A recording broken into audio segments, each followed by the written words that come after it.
Have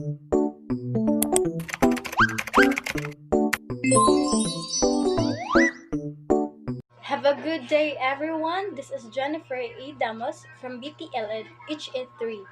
So, in this video, I will recite one of the most famous poem of Emily Dickinson. But before that, I will give a little background of Emily Dickinson's life.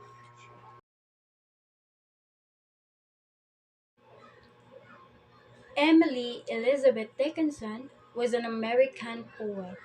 She was born on December 10, 1830, in Hammerest, Massachusetts. Her family had deep roots in New England. Her paternal grandfather, Samuel Dickinson, was well known as the founder of Amherst College. So her father worked at Amherst and served as an state legislator.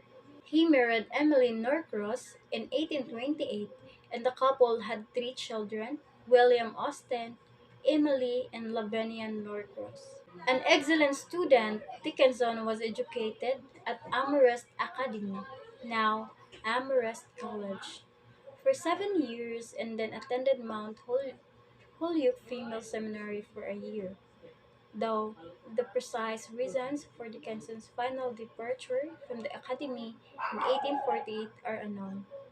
Theories offered say that her fragile emotional state may have played a role, and or that her father decided to pull her from the school.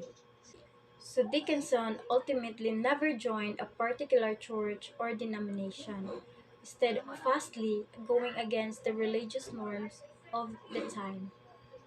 Dickinson began writing as a teenager. Her early influences include Leonard Humphrey, principal of Amherst Academy, and a family friend named Benjamin Franklin Newton, who sent Dickinson a book of poetry by Ralph Waldo Emerson. In 1855, Dickinson ventured outside of Amherst as far as Philadelphia, Pennsylvania. There, she befriended a minister named Charles Wadsworth, who would also become a cherished correspondent. Among her peers, Dickinson's closest friend and advisor was a woman named Susan Gilbert, who may have been an amorous interest of Dickinson's as well. In 1856, Gilbert married Dickinson's brother, William. The Dickinson family lived on a large home known as the homestead in Amherst. After their marriage, William and Susan settled in a property next to the homestead known as the Evergreens. Emily and sister Lavinia served as chef caregivers for their ailing mother until she passed away in 1882. Neither Emily nor her sister ever married and lived together at the homestead until their respective deaths. The Dickinson's seclusion during her later years has been the object of much speculations. Scholars have thought that she suffered from conditions such as agoraphobia, depression, and/or anxiety, or may have been sequestered due to her responsibilities as guardian of her sick mother. Dickinson was also treated for a painful ailment of her eyes. After the mid 1860s, she rarely left the confines of the homestead.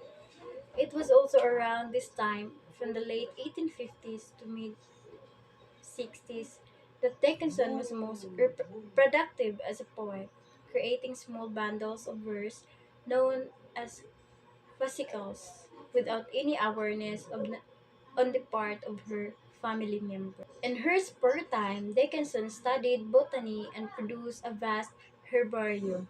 She also maintained correspondence with a variety of contacts. One of her friendships with Judge Otis Phillips Lord seems to have developed into a romance before Lord's death in 1884. Dickinson died of heart failure in Amherst, Massachusetts on May 15, 1886, at the age of 55. She was laid to rest in her family plot, a West Cemetery. The homestead where Dickinson was born is now a museum.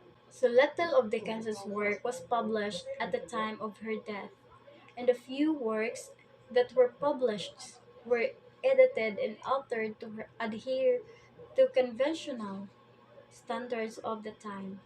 Unfortunately, much of the power of Dickinson's unusual use of syntax and form was lost in the alteration.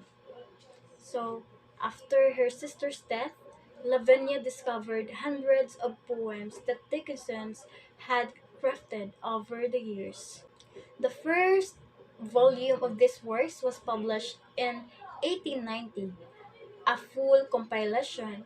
The poems of Emily Dickinson was sent published until 1955, though previous alliterations had been released.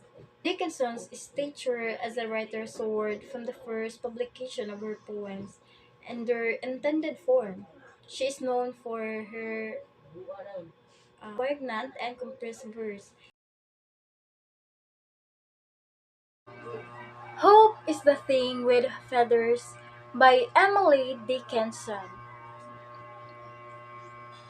Hope is the thing with feathers that perches in the soul and sing the tune without the words and never stops at all. And sweetest in the gale is heard, and sore must be the storm that could abash the little bird that keep so many warm. I've heard in the chillest land and on the strangest sea, yet never in extremity it asked a crumb of me. The general message of the poem, Hope is the Thing with Feathers, is one of the most famous poem of Dickinson. So the poem Hope is the Thing with Feathers show Dickinson's strong commitment to positivity. She says that every soul, whether it is low or high, has hope in it. It, it stays alive and works when a person experiences low moments in life. So, in the first stanza, Emily Dickinson beautifully presents hope as a creature with wings. She states that it sits in the soul and sings positivity even without using words and only using the tune. The best thing about this nightingale type of creature is that it never stops singing, and obviously, this is a positive song. This extended metaphor contributes to the main theme of the hope and its positive impacts, presenting it as a bird that never stops singing. She might have the poet in mind who never stops hoping against hope. So in second stanza states that this has been heard during the gate. It becomes the sweetest thing a person could hear. However, when the weather becomes stormy, it silences this tune. In fact, this little bird of hope has a limit. It can tolerate only a slight gale, but when it turns into a storm, the bird is vulnerable and becomes silent. The poet has extended this metaphor further, saying that the bird of hope is vulnerable to extremely windy conditions. This stanza contributes to the main idea of the hope and its impact through the extended metaphor of the little bird. And in the last stanza, Emily Dickinson states that the bird of hope never asks for even a breadcrumb in return for its positivity. The poet has observed this bird existing and singing in the coldest places and the strongest waters. It can sign and be happy, even in the most extreme circumstances, yet it does not lose heart and does not ask for remuneration or anything in return.